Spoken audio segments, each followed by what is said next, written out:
Hello friends, എല്ലാവർക്കും പുസ്തക വീട്ടിലേക്ക് സ്വാഗതം. നമ്മൾ ഇന്ന് പറയാൻ പോകുന്നത് R.H. സ്റ്റീവൻസണിൻ്റെ ട്രഷർ ഐലൻഡ് അല്ലെങ്കിൽ നിധിദ്വീപ് എന്ന നോവലിൻ്റെ കഥയാണ്. 18ാം നൂറ്റാണ്ടിൻ്റെ മധ്യത്തിലെ ഇംഗ്ലണ്ടിൽ ജീവിക്കുന്ന ജിം ഹോക്കിൻസ് എന്ന 14കാരനാണ് ഈ കഥ പറയുന്നത്. ബ്ലാക്ക് ഹിൽകോവ് എന്ന കടലോര ഗ്രാമത്തിൽ അഡ്മിറൽ ബെൻബോ എന്ന സത്രം നടത്തുന്ന ദമ്പതിമാരുടെ മകനാണ് ജിം. കഥയുടെ തുടക്കത്തിൽ തന്നെ അവൻ്റെ അച്ഛൻ മരിക്കുന്നു. അമ്മയും മകനും ചേർന്ന് സത്രം നടത്തിക്കൊണ്ടു പോകുമ്പോൾ ഒരു ദിവസം ബില്ലി ബോൺസ് എന്ന വൃദ്ധനായ നാവികൻ അവിടെ താമസിക്കാനെത്തി. ഒരാഴ്ചത്തെ താമസത്തിന് മാത്രം പണം നൽകി അയാൾ അവിടെ സ്ഥിരതാമസമാക്കി.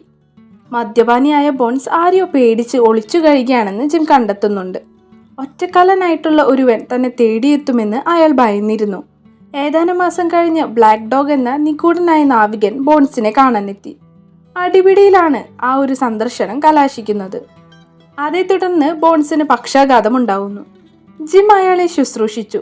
ക്യാപ്റ്റൻ ഫ്ലിന്റ് എന്ന കുപ്രസിദ്ധനായ കടൽ കൊള്ളക്കാരൻ്റെ അനുയായിയായിരുന്നു താനെന്ന് ബോൺസ് വെളിപ്പെടുത്തുന്നുണ്ട്. അയാളുടെ കൈവശമുള്ള പെട്ടി തേടി നടക്കുകയാണ് ഫ്ലിന്റിന്റെ സംഘത്തിലുണ്ടായിരുന്ന മറ്റുള്ളവർ. ആ പെട്ടിയുമായാണ് സത്രത്തിൽ ബോൺസ് ഒളിച്ചു കഴിയുന്നത്. കുറച്ചു ദിവസത്തിനു ശേഷം സത്രത്തിലെത്തിയ പ്യൂ എന്ന അന്ധനായ കടൽ കൊള്ളക്കാരൻ ബോൺസിന് ഒരു കടലാസ് തുണ്ട് കൈമാറി. പഴയ ഫ്ലിന്റ് സംഘത്തിലെ ആവശ്യങ്ങൾ അംഗീകരിക്കാൻ രാത്രി 10 മണി വരെ സമയമുണ്ടെന്ന് സൂചിപ്പിക്കുന്നതായിരുന്നു ആ കടലാസ്. പെട്ടെന്ന് പക്ഷാഘാതം വന്ന് ബോൺസ് മരിക്കുന്നു. ജിം അമ്മയ്ക്കൊപ്പം ചേർന്ന് അയാളുടെ പെട്ടി പൊളിച്ചു. അതിൽ നിന്ന് സത്രവാടകയ്ക്കുള്ള പണം അവർ എടുക്കുന്നുണ്ട്. ഒരു തുകൽ പാക്കറ്റും പെട്ടിയിൽ നിന്ന് ജിമ്മിന് കിട്ടുന്നു. ആ സമയത്ത് ഒരു സംഘം കടൽ കൊള്ളക്കാർ സത്രത്തിലേക്ക് ഇരച്ചു കയറി. തങ്ങൾ ഉദ്ദേശിച്ചത് ആ പെട്ടിയിൽ നിന്നും കണ്ടെത്താൻ അവർക്ക് സാധിക്കുന്നില്ല. കസ്റ്റംസുകാർ വന്നതിനാൽ കൊള്ളക്കാർ ഓടി രക്ഷപ്പെടുന്നുണ്ട്. അതിനിടയിൽ പ്യൂ ഒരു കുതിരയുടെ ചവിട്ടേറ്റ് മരിക്കുന്നു. സ്ഥലത്തെ മജിസ്ട്രേറ്റും ഡോക്ടറുമായ ലിവ്സെയാണ് ജിം തനിക്ക് കിട്ടിയ തുകൽ പൊതി ഏൽപ്പിക്കുന്നത്. ഡോക്ടറുടെ സുഹൃത്താണ് ധനികനായ ട്രിലോണി പ്രഭു.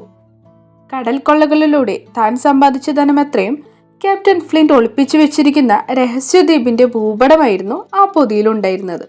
ഏത് കാലത്തുണ്ടായവരിലും വെച്ച് ഏറ്റവും രക്തദാഹിയായ കടൽ കൊള്ളക്കാരനായിരുന്നു ക്യാപ്റ്റൻ ജെ ഫ്ലിന്റ്. വെസ്റ്റ് ഇൻഡീസിന്റെയും തെക്കേ അമേരിക്കയിലെ യൂറോപ്യൻ കോളനികളുടെയും തീരദേശങ്ങളിൽ ദീർഘകാലം അയാൾ കൊള്ളകൾ നടത്തി. Billy Bones, Israel Hands, John Silver, Pew, Black Dog, Tom Morgan, George Merry തുടങ്ങിയവരായിരുന്നു ഫ്ലിന്റിന്റെ സംഘത്തിലെ മറ്റുള്ളവർ. കൊള്ള മുതൽ മുഴുവൻ സ്വർണവും വെള്ളിയുമാക്കി മാറ്റി ഫ്ലിന്റ് ഒരു കരീബിയൻ ദ്വീപിൽ ഒളിപ്പിച്ചു വെച്ചു. അത് ഒളിപ്പിക്കാൻ അയാൾക്കൊപ്പം പോയ 6 നാവികരിൽ ഒരാൾ പോലും ദ്വീപിൽ നിന്ന് തിരികെ വന്നിരുന്നില്ല. 6 പേരെയും കൊന്ന് ഫ്ലിന്റ് തന്റെ നിധിയുടെ സ്ഥാനം രഹസ്യമാക്കി വെച്ചു. അതിന്റെ ഭൂപടം അയാൾ സൂക്ഷിച്ചു വെച്ചു. മരിക്കുന്നതിനു മുമ്പ് അയാൾ അത് ബോൺസിന് കൈമാറി. ഫ്ലിന്റിന്റെ മരണത്തോടെ കൊള്ളസംഘം പൂർണ്ണമായും ഇല്ലാതാവുന്നു. മിക്കവരും ഇംഗ്ലണ്ടിലേക്ക് മടങ്ങി. കിട്ടിയ പണമൊക്കെ അവർ ദൂർത്തടിച്ചു. ഒറ്റക്കാലനായ ജോൺ സിൽവർ മാത്രം പണം ബാങ്കിലിട്ട് ബ്രിസ്റ്റലിൽ സത്രം സൂക്ഷിപ്പുകാരനായി മാറി. ഭൂപടം കിട്ടിയ ബോൺസ് മറ്റുള്ളവരിൽ നിന്ന് രക്ഷപ്പെടാൻ വേണ്ടി ഒളിച്ചു കഴിഞ്ഞു. ഒടുവിൽ ആ നിധി അയാൾക്കും പ്രയോജനപ്പെട്ടില്ല. ദ്വീപിന്റെ ഭൂപടം കിട്ടിയതോടെ ഡോക്ടർ ലിവ്സെയും ട്രിലോണിയും ജിമ്മിനെ ഒപ്പം കൂട്ടി നിധിവേട്ടയ്ക്ക് പദ്ധതി ഒരുക്കുന്നുണ്ട്. ധനികനാണെങ്കിലും വായാടിയായ ട്രിലോണിയാണ് യാത്രയ്ക്ക് വേണ്ട പണം മുടക്കിയത്. ബ്രിസ്റ്റലിലെത്തി അയാൾ ഹിസ്പന്യോള എന്ന ഒരു കപ്പൽ വാങ്ങുന്നുണ്ട്. ക്യാപ്റ്റൻ സ്മോളറ്റിനെ കപ്പിത്താനായി നിശ്ചയിക്കുകയും ചെയ്യുന്നു. ട്രിലോണിയുടെ ശരിക്കുമുള്ള ഉദ്ദേശം നിധി അന്വേഷണമാണെന്ന് മനസ്സിലാക്കി ജോൺ സിൽവർ ഉൾപ്പെടെയുള്ള പഴയ ഫ്ലിന്റ് സംഘത്തിലെ അംഗങ്ങൾ പലരും ഹിസ്പന്യോളയിലെ നാവികരായി ചേരുന്നു. സിൽവറാണ് ആ നാവിക സംഘത്തെ തിരഞ്ഞെടുക്കാൻ ട്രിലോണിയെ സഹായിച്ചത്. ക്യാപ്റ്റൻ സ്മോളറ്റ് ആവട്ടെ അവരിൽ അവിശ്വാസം പ്രകടിപ്പിച്ചു. സിൽവറിന്റെ എളിമ നിറഞ്ഞ പെരുമാറ്റം ജിമ്മിനെ ആകർഷിച്ചു. കരീബിയനിലേക്ക് കപ്പൽ പുറപ്പെടുന്നുണ്ട്. ലക്ഷ്യസ്ഥാനം അടുക്കാറായപ്പോൾ ജോൺ സിൽവർ ഗൂഢാലോചന നടത്തുന്നത് ജിം ഒളിഞ്ഞു നിന്ന് കേൾക്കുന്നു. ഫ്ലിന്റ് സംഘത്തിലെ ആളുകളല്ലാത്ത നാവികരെയും തന്റെ ഒപ്പം ചേർത്ത് കപ്പൽ പിടിച്ചെടുത്ത് നിധി സ്വന്തമാക്കാനായിരുന്നു സിൽവറിന്റെ ലക്ഷ്യം. നിധി കണ്ടെത്തി കഴിഞ്ഞാൽ കപ്പലിലെ ഓഫീസർമാരെ മുഴുവൻ കൊല്ലാനും അയാൾ നിശ്ചയിച്ചു. ജിം ഈ വിവരം ക്യാപ്റ്റൻ സ്മോളറ്റിനെയും ട്രിലോളിയെയും ഡോക്ടർ ലിവ്സിയെയും അറിയിച്ചു. കപ്പൽ നിധിദ്വീപിനെ സമീപിച്ച ഉടൻ തന്നെ സിൽവറിന്റെ കൂട്ടാളികൾ കരയിലേക്ക് പാഞ്ഞു. ഇതൊന്നും അറിയാതെ ജിമ്മും കരയിലെത്തുന്നുണ്ട്. സിൽവറിന്റെ കൂട്ടാളികൾ അയാളുടെ ശ്രദ്ധാപൂർവമായ പദ്ധതി ഉപേക്ഷിച്ച് വേഗം നിധി കണ്ടെത്താനുള്ള പുറപ്പാടിലായിരുന്നു. ആ കൊള്ളക്കാരിൽ നിന്ന് അകന്ന ജിം കാട്ടിൽ ഒളിച്ചിരിക്കുന്നു. തനിക്കൊപ്പം ചേരാത്ത ടോമിനെ സിൽവർ കൊല്ലുന്നത് ജിം കാണുന്നുണ്ട്. ഭയന്നോടിയ അവൻ ആ ദ്വീപിൽ 3 വർഷമായി ഒറ്റയ്ക്ക് കഴിയുന്ന ബെൻഗണിനെ കണ്ടുമുട്ടി.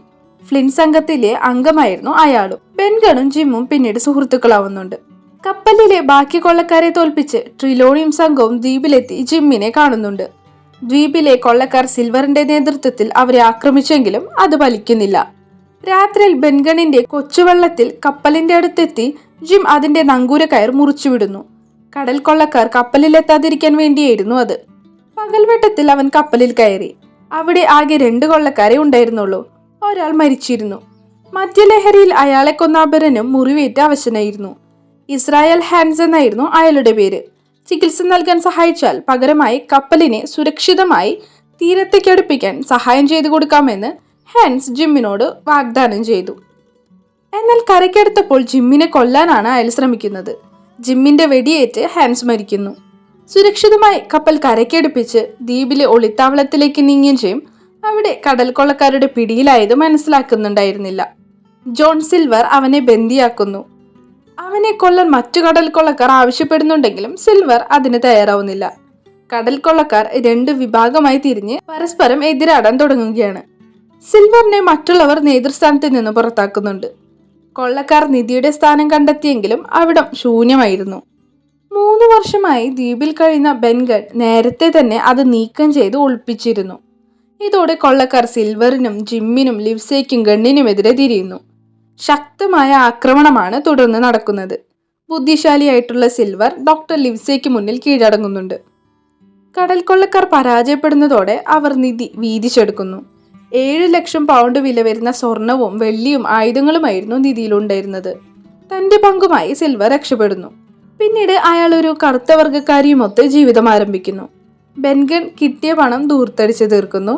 ക്യാപ്റ്റൻ സ്മോളറ്റ് ജോലിയിൽ നിന്ന് വിരമിക്കുന്നു. ധനികനായിട്ടുള്ള ജിം സമൂഹത്തിലെ മാന്യമായ പദവിയിലേക്ക് ഉയരുകയും ചെയ്യുന്നു.